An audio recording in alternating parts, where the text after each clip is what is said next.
बताने के लिए हमारे साथ जुड़ गए हैं एक और दिग्गज एक्सपर्ट सनी अग्रवाल। बहुत बारीकी से रिसर्च करते हैं शेयरों के बारे में, उनके फंडामेंटल्स को लेकर, उनके बिजनेस के प्रोस्पेक्ट्स को लेकर। सनी, बहुत शुक्रिया आपका समय देने के लिए। स्वागत है आपका 18 स्वदेश पर। बताइए कौन सा शेयर है ब्लॉकबस्टर और बजट का ट्रिगर बनेगा उसमें? Good morning and thanks for having me on the show.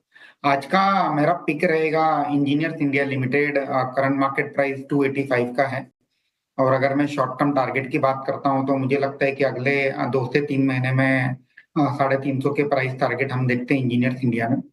अगर मैं कंपनी के कारोबार की बात करूं तो पब्लिक सेक्टर एंटरप्राइज है, गवर्नमेंट ऑफ इंडिया के 51% स्टेक है।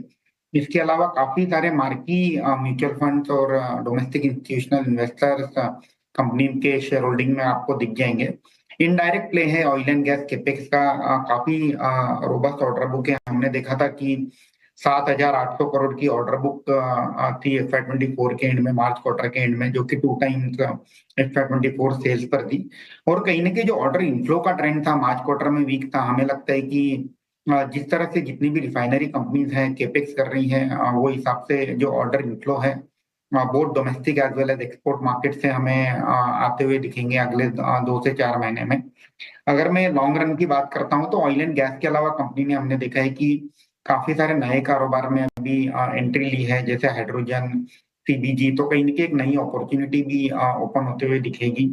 इसके अलावा जो इनके जो जेवीज है, जैसे इनका फर्टिलाइजर का एक जॉइंट वेंचर है, वो लॉस में चल रहा था। अब ये मानना है कि फिस्कल 25 में ये जो जेवी है तकरीबन 100 करोड़ का प्रॉफिट भी दर्ज करेगा। और कंपनी की काफी सारी इन्वेस्टमेंट भी है, जैसे नुमालीगढ़ रिफाइनरी में 5% स्टेक होल्ड करती है कंपनी। अपस्ट्रीम एसेट है जहाँ ऑयल एंड गैस के ब्लॉक है, वहां 2 ब्लॉक में भी कंपनी के स्टेक है। टेक्निकल के लिहाज से जिस तरह से मैं हमारी टेक्निकल टीम से भी बात कर रहा था कि मल्टी ईयर ब्रेकआउट हुआ है 280 के ऊपर। तकरीबन 13 साल का की जो ऊंचाई है वो स्टॉक ने क्रॉस की है।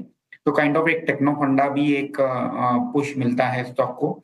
अगर मैं ROC ROE की बात करता हूँ, क्लोज टू 22-23% का ROE बनाती है। मुझे लगता है कि एक रीजनेबल वैल्यूएशन पे एक फास्ट ग्रोइंग कंपनी मिल रही है। डेफिनेटली पोर्टफोलियो में ऐड करना चाहिए। शॉर्ट टर्म के लिए तो कर ही सकते हैं। अगर कोई medium to long term investor है तो डेफिनेटली वो भी ये स्टॉक को कंसीडर कर सकते हैं।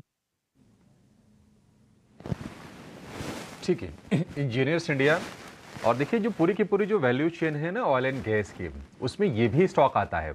इस कंपनी की स्थापना ही हुई थी, ये जो हाइड्रोकार्बन कंपनी, जो ऑयल एंड गैस कंपनी जो जुड़ी हैं, उनको इंडिजिनियस टेक्नोलॉजी देने के लिए, इंजीनियरिंग की सर्विसेज मुहैया कराने के लिए। और EIL ये चला भी अच्छे से है। आप साल भर में अगर देखेंगे तो ये शेयर डबल से ज़्यादा हो गया है। सरकारी कंपनी, कई बार पहले टैगिंग होती थी सरकारी कंपनी, धीरे धीरे चलते हैं, वो सारी की सारी टैगिंग ध्वस्त हो गई है पिछले 1 साल में। और क्या कमाल के रिटर्न्स जनरेट करके दिए हैं। EIL एक बढ़िया शेयर आपके लिए, बजट का ब्लॉकबस्टर। 350 के लेवल के लिए तैयार हो जाइए। संभावित तेजी 20% की अवधि 1 से 2 महीने में ही आपको ये हासिल हो जाएगा लक्ष्य, ऐसा सनी जी का भरोसा है। सनी, बहुत शुक्रिया आपका समय देने के लिए और ये बेहतरीन स्टॉक सुझाने के लिए।